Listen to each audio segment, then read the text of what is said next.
Hello, everybody. Welcome back to The Crow.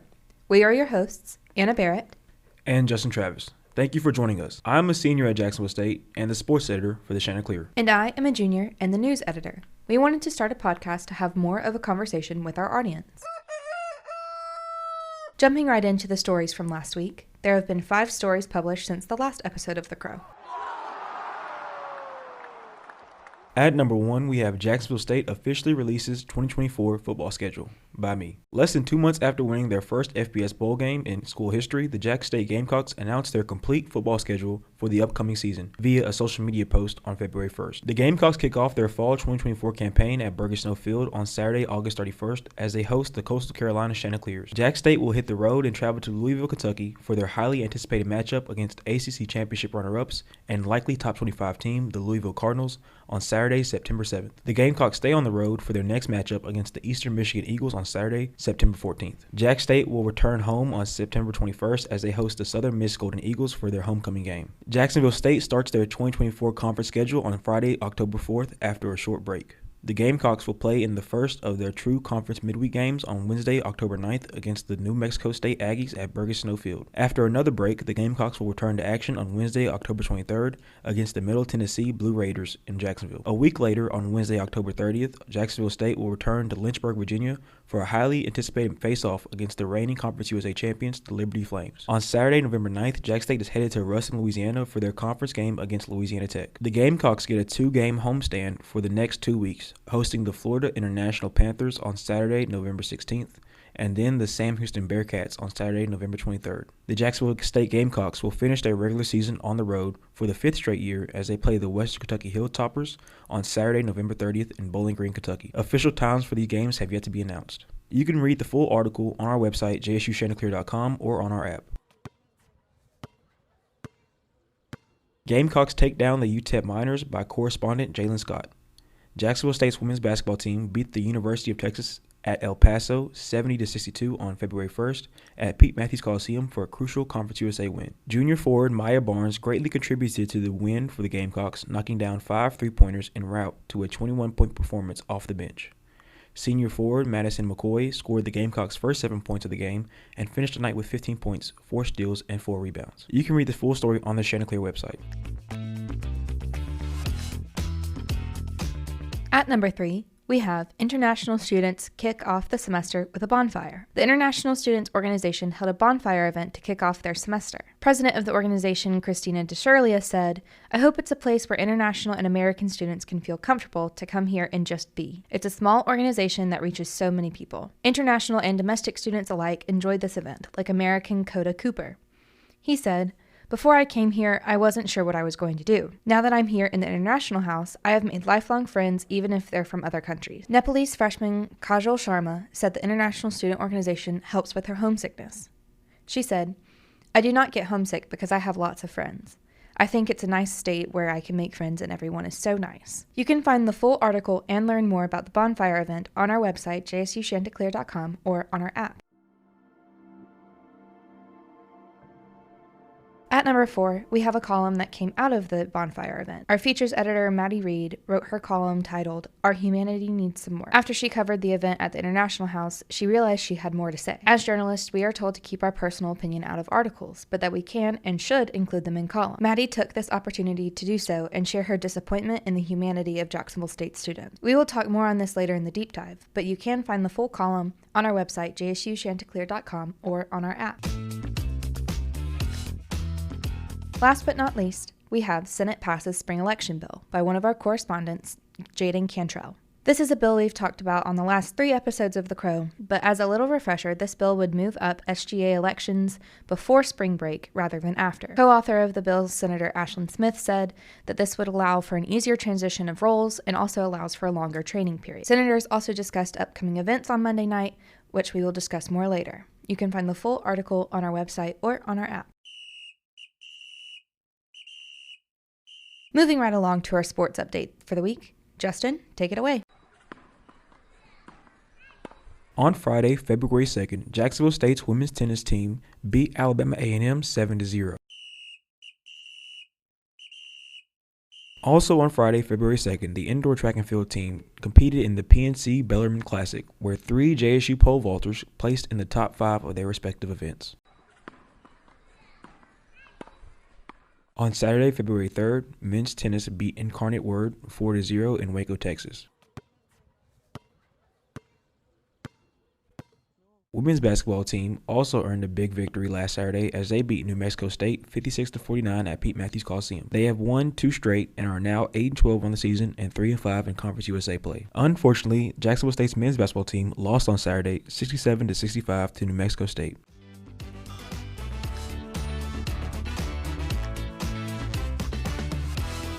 Now for the deep dive section. Before we start interviewing our journalists for the week, we want to give you a brief overview of them and what they do for us here at the Chanticleer. Maddie Reed is a junior here at Jacksonville State. She is majoring in communication, broadcasting, and minoring in sports management. Maddie is also the features editor for the Chanticleer. So Maddie, how did you get the idea to write your column? So I came up with the idea after talking with the international students for my article on the ISO bonfire. I listened to some of them and they were all just super sweet and had really good and interesting things to say. And I remember reading on Yik Yak all of the horrible things people were saying, and I just needed to get it out, basically. It was kind of like a rant, but professionally. So kind of explain for the audience who may not know, what is Yik Yak? Yik Yak is an anonymous social media app that's kind of a mixture between Twitter and Reddit. The update everybody hated, but you can post pictures and put yourself into communities where you talk about specific things. And it used to be mostly for college campuses. And before the update, it was based on a mile radius before you could enter communities. So this new JSU community is a new thing, and you can still post in the JSU community when you go home for break or whatever.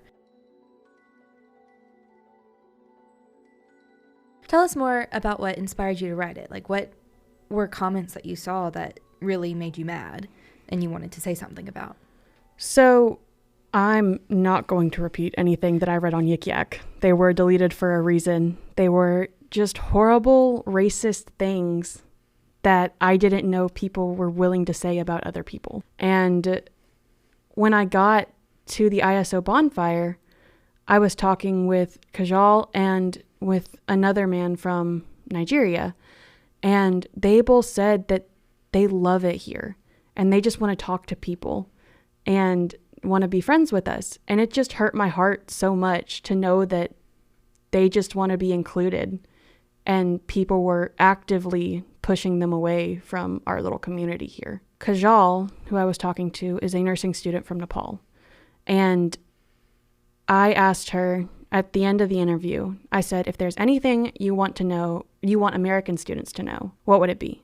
And she said, talk to us, speak to us. We want to talk to you. And she went on about how she loves American culture and her favorite American foods and all kinds of things that she was just so excited to get to experience. It hurt my heart with her the most because she's from Nepal, and most of the comments on Yik Yak were about Nepalese students in particular. So I know whenever I conduct interviews, it's kind of hard to not show my face when something surprising is said or I'm just genuinely shocked by something. What was your reaction whenever she said that? Most of the time with features writing, I know it's different than news writing, I've learned that if my face encourages them to keep talking, I'm going to make more human faces. So I remember at this point we were both sitting on the ground because she had come down when I fell. And I think when she said that, she wasn't looking at me, but I remember just feeling my heart drop. And so I know my face just fell. But as soon as she looked back to me, I was smiling and asking her to continue. And she just kept going on. And I think that if you had looked at me directly, you would have seen that cross my face. But no one other than me and her were there talking. So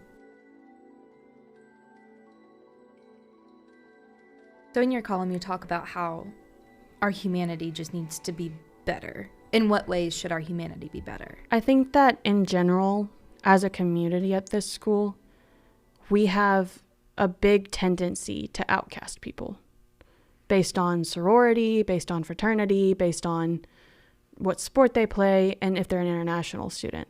And if you don't fall into one of the categories that people deem, quote unquote, okay, then you're subject to ridicule and hateful comments by people who think they're anonymous. And just because you're anonymous doesn't mean that it's not going to hurt someone to say that. Mm-hmm. I've been name dropped on Yik Yak, and for a week I was terrified. I was like, who hates me? Mm-hmm. So I know in a lesser sense of this how it feels to be targeted like that, mm-hmm. and to have things negatively said about you. So we as a community need to do better about treating people with respect, no matter who they are, what they look like, where they're from. And respect doesn't mean you have to like them. It just means that you treat them like a human. Mm-hmm. I have seen those comments, and I was talking with my roommates about it, and that's just awful. Mm-hmm. And there may be reasons why Americans don't talk to the international students and why international students don't talk to Americans. Maybe there's a language barrier. I mean, there are times when I'm walking down a sidewalk and, I mean, I kind of have to step aside, but that's no big deal, you know? Right. And people making comments about that, that's just not okay. We live in a society where it is no longer okay. It has not been okay in decades to be racist. Yeah. And that's what happened. And that's just awful. And I hate that it still exists.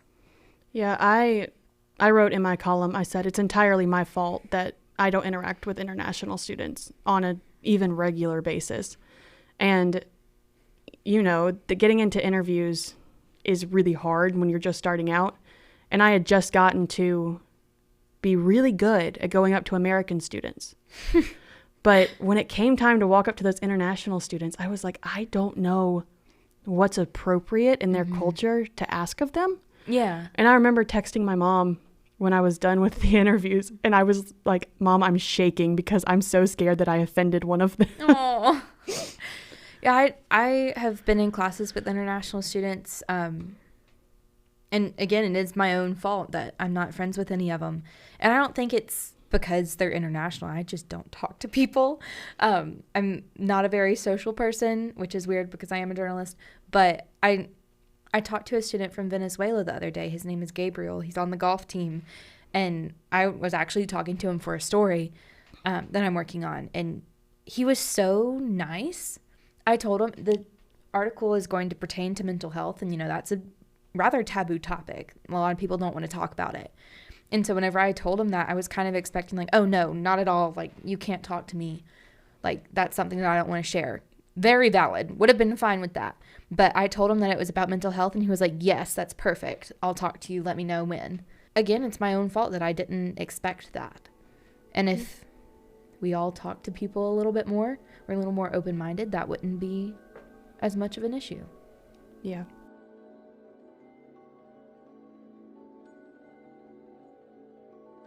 Here at JSU, we have a rather large international student population, especially for where we are in the United States. I mean, who is going to choose Jacksonville, Alabama? Exactly. When you could go literally anywhere else. Did you talk to any international students at the bonfire that maybe said why they chose here? Yes, I actually spoke to Kajal and Hussein, who's from Nigeria, and they both talked about how wonderful JSU is for international students. Kajal personally said that she had a friend who was planning on studying abroad. She was kind of sort of looking into it, and he told her that JSU has the best opportunities for international students. They have honors programs and all these integration things. Mm-hmm. And she told me that JSU is one of the only universities here in the South, as far as I know, that offers international students the opportunity to participate in honor societies. Really? Yes. And Hussein actually talked about how fantastic JSU Riot is for international students, which I had never thought of. Yeah, that's something that a lot of people complain about. Yeah, but they don't have cars. They may not. Now, obviously, I don't speak 2 languages, and anyone who can, incredible. So much respect for them. So much respect. I've been through like 3 years of Spanish, and I probably would offend a Spanish-speaking person if I tried to say something. If I had to learn English, I would look at the word yacht and give up. Yeah. So, but even though they know English, we're not even fluent in English. So they could look at a sign on the road or a building and not really know what that says, but they could tell the JSU app or the JSU driver where they need to go, and they can take them there. That's so they don't awesome. have to rely on The language barrier. Exactly. Wow. That is really cool. I never thought that would be something that would be so helpful, considering how many complaints I've heard personally of the JSU ride system. Makes me want them to expand it even more. I know. Once I heard that, I was like, wow, maybe we need to do some more with that. Yeah. Is there anything else that you want to say about it, or about your column, about the ISO bonfire, your interactions with international students, anything like that?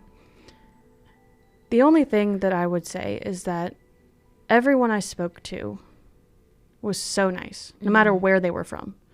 They were all happy for me to be there, happy to include me in everything and make sure that I was having a good time, even though they knew I was there on work. Yeah. They wanted me to have fun. And it's just, going there felt like I entered a new world of opportunity that I hadn't seen before. And it was so interesting just to watch all these different cultures and groups of people interact with each other. And I got there early, but as people started flooding in, the only thought I had was, wow, this feels like the melting pot America was supposed to be. And it was really cool. And people were all talking in their native languages, and it was so cool.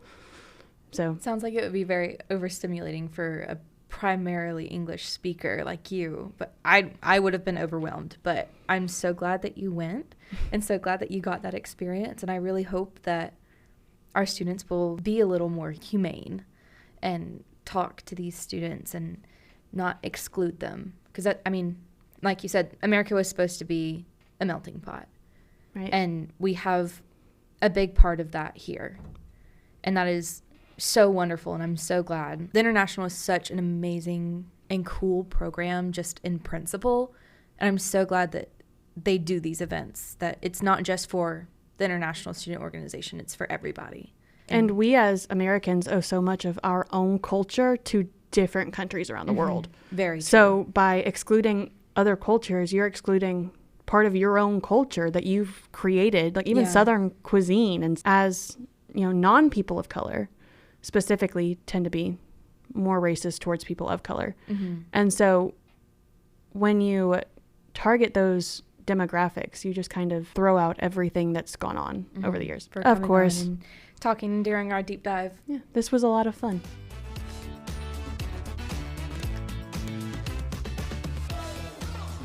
Again, thank you so much to Maddie for coming on the show. The deep dive section is a great time for both of us to learn more from our writers and for you to learn more about the journalistic process. You can find Maddie's column and more from her on our website, jsuchanticleer.com, or on our app. As we wrap up this episode, let's talk about what you can look forward to throughout the week and the next episode. On Thursday, the Financial Aid Office will be hosting another FAFSA Day. This time it'll be in Ayers Hall from 10 a.m. to 4 p.m. This is a great opportunity for students who may need help completing the updated FAFSA form. The School of Nursing White Coat Ceremony will be from 3 to 4 p.m. in the Leon Cole Auditorium. That event will be followed by the Nursing Open House from 4:30 to 6 p.m. on the South Campus. Men's basketball team will play Sam Houston and Jacksonville at Pete Matthews Coliseum at 6 p.m. Central Time. The women's basketball team will also play on Thursday at Sam Houston at 6:30 p.m. On Friday, indoor track and field will play in Gainesville, Florida for the Florida Invitational. On Friday, the softball team will kick off their preseason in Columbia, South Carolina as they take on Virginia and South Carolina Gamecocks. On Saturday, February 10th, softball continues their preseason play as they take on UNC Greensboro and the South Carolina Gamecocks again. The women's basketball team will play Western Kentucky on Saturday at 2 p.m. in Bowling Green, Kentucky. The men's basketball team will play West Kentucky at 4 p.m. inside of Pete Matthews Coliseum on Saturday as well. On Sunday, February 11th, JSU's chapter of the NAACP and the Office of Diversity and Inclusion will host the Take Me to Church event in the Leon Cole Auditorium from 1 to 3 p.m. According to the JSU event calendar, this event is to get into the spirit with uplifting musical performances, guest speakers, and presentations, and there will be food and refreshments served. Also on Sunday, the rifle team will compete against Murray State. The women's golf team will compete at the Advanced Golf Partners Collegiate in Palm City, Florida. The softball team will complete their preseason play as they face off against UNC Greensboro one more time on Sunday at 10 a.m. The women's tennis team will play North Alabama in Florence, Alabama at 1 p.m. on Sunday, and the men's tennis team will play at Kennesaw State in Kennesaw, Georgia at 2 p.m. On Monday and Tuesday, the women's golf team will continue to compete in the Advanced Golf Partners Collegiate in Palm City, Florida. Also on Tuesday, there will be another FAFSA Day in Ayers Hall from 10 a.m. to 4 p.m. There will also be a college to career workshop based on social media professionalism from 3 to 4 p.m. in the Houston Cole Library. On Wednesday, February 14th, there will be a career walk-in Wednesday